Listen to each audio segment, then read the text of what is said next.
আমি আমি তো এখনো ছোট আছি, তো আমাকে কেউ যদি শিশু শিল্পী বলে এটাতে আই ডোন্ট মাইন্ড, কারণ যে আমি এখনো ছোট, আমি টিনেজের বয়সে আছি। তো ছোট শিশু শিল্পী বলছে, এটাতে আমার ভালো লাগছে। আর হ্যাঁ, আজকে আমি লেহেঙ্গা পরেছি, তাই একটু একটু বড় লাগতে পারে। ঝুমকা পরেছি, তাই একটু বড় লাগতে পারে। বাবার মতো আগে কিছু বলো, পিৎজা চেইন সম্বন্ধে কিছু বলো। তোমার মৃদুভাষীকে কি বলতে চাও এবং পিৎজা পিৎজা লাভারদের কি বলতে চাও, তুমি তো তোমার মতো বলো।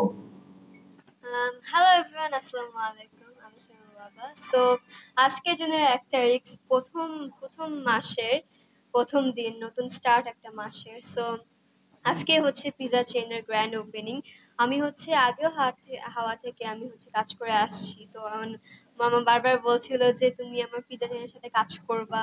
সো যখন আমাকে অ্যাকচুয়ালি রেস্টুরেন্টের হচ্ছে ভিডিও পাঠালো মামা, তো মানে এনভায়রনমেন্টটা দেখার পরে, অ্যাকচুয়ালি কিন্তু এনভায়রনমেন্টও ডিপেন্ড করে একটা মানুষের জাগার জন্য, কেমন করে সে খাবে। আর হচ্ছে থাকে না, মাঝে মাঝে ছবিও তুলি আমরা, তো এনভায়রনমেন্টের জন্য কিন্তু একটা জায়গা অনেক পপুলার হতে পারে। আর হচ্ছে যেমন এই জায়গাটা খুবই অ্যাস্থেটিক আর একটু রয়্যাল টাইপের একটি জায়গা। সো আমি হচ্ছে পিজা চেনে এসেছি, তো ইনশাল্লাহ আমি ফুডটা ট্রাই করব। এনভায়রনমেন্ট দেখে তো আলহামদুলিল্লাহ খুবই ভালো লাগছে। আর খাবারটা ইনশাল্লাহ আরো মজার আর দারুণ হবে। সো সবাই যে সাংবাদিক ভাই বোনেরা এসেছেন, আপনারা এত কষ্ট করে এসেছেন এত দূর থেকে এই পিজা চেনের ওপেনিং এর জন্য। সো আপনাদের জন্য খুবই খুবই থ্যাঙ্কফুল আমরা, যে হচ্ছে আপনারাই তো হচ্ছে এই নিউজটা সারা বাংলাদেশে ছড়িয়ে দিবেন। So thank you so much এত কষ্ট করার জন্য। তো থ্যাংক ইউ। সবাই তো কখনো ছোট থাকি না, আস্তে আস্তে আমরা বড় হই। আর হচ্ছে সবার ভালোবাসায় আর আমি হচ্ছে যতটা সাপোর্ট পাচ্ছি মিডিয়া থেকে, আলহামদুলিল্লাহ আমি তার জন্য খুবই গ্রেটফুল। আর হচ্ছে মামা যে বললো লাকি, আসলে কেউ কখনো লাকি হয় না। এটা বলা যায় না যে আমাদের ভাগ্যে এটা লেখা ছিল। তো আই গেস আমার ভাগ্যে এটা লেখা ছিল যে আমি মানে এত ফেম পাবো, সবার ভালোবাসা পাবো। তো অনমোজ আমাকে বললো লাকি, নিজে শুনে ভালো লাগছে। Thank you so much for that. So ইনশাআল্লাহ এই পিজা চেনটা আরো অনেক দূর আগাবে। পিজা চেনটা একটি বাংলাদেশের খুবই বড় একটি ব্র্যান্ড হবে। আপনাকে আজকে একদমই শিশুশিল্পী মনে হচ্ছে না। কিন্তু এখানে একজন উপস্থাপক তিনি ঘোষণা করছিলেন যে শিশুশিল্পী।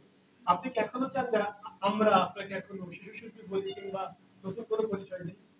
অবশ্যই।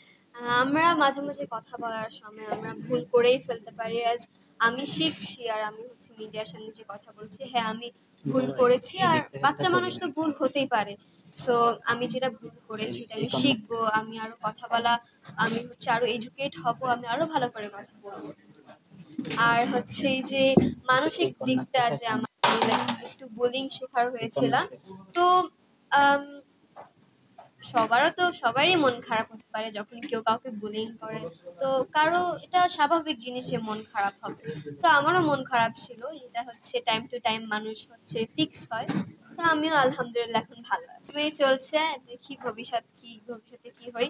কিন্তু নায়িকা অ্যাক্ট্রেস হওয়ার আগে আমাকে একটা ভালো মানুষ হতে হবে। যেমন হচ্ছে মাঝে মাঝে আমরা চিন্তা করি যে গ্রেডস হচ্ছে পরীক্ষার মার্কস অনেক কিছু, কিন্তু নিজের থেকে একটা ভালো মানুষ হওয়া, আমি যখন একটা মানুষের সাথে কেমনে কথা বলবো, তাকে আমি হচ্ছে কেমনে আচরণ করব, সেটা বেশি মেন কথা। অ্যাকচুয়ালি আমাদের মানুষের সামনে সামনে আমরা বিহেভিয়ারটা করি, সেটা কিন্তু ভালো করে না করলে আমাদের অ্যাকচুয়ালি নিজের যে দামটা থাকে না। তো আমি মেইনলি যেটা হতে চাই, একটি ভালো মানুষ, সবাইকে হেল্প করব। যদি আমার যখন আমি বড় হই, আমার ইনশাল্লাহ ক্ষমতা হলে আমি সবাইকে হেল্প করব। আর হচ্ছে অভিনেত্রীতে আমি মানে সব সবারই ছিল যে না আমি একটি অ্যাক্ট্রেস হব, বড় হয়ে নায়িকা হব। কিন্তু থাকে না, টাইমের পর পর এক মানুষের একটি চেঞ্জ আসে, মানুষের মানে ইচ্ছাটাও চেঞ্জ হয়। তো আমারও এখন চিন্তা হয়েছে যে আমি অ্যাকচুয়ালি যদি ভালো কাজ পাই তাহলে আমি ভালো কাজ করব। কাজ অনেক আসে, কিন্তু আমার মনের মতন different character, different action, income আমি কাজ মানে আমি দেখে পাই। সো যখন ভালো কাজ আসবে তো অবশ্যই আমি কাজ করব, আর আমার সবচেয়ে বেস্ট ট্রাই করব।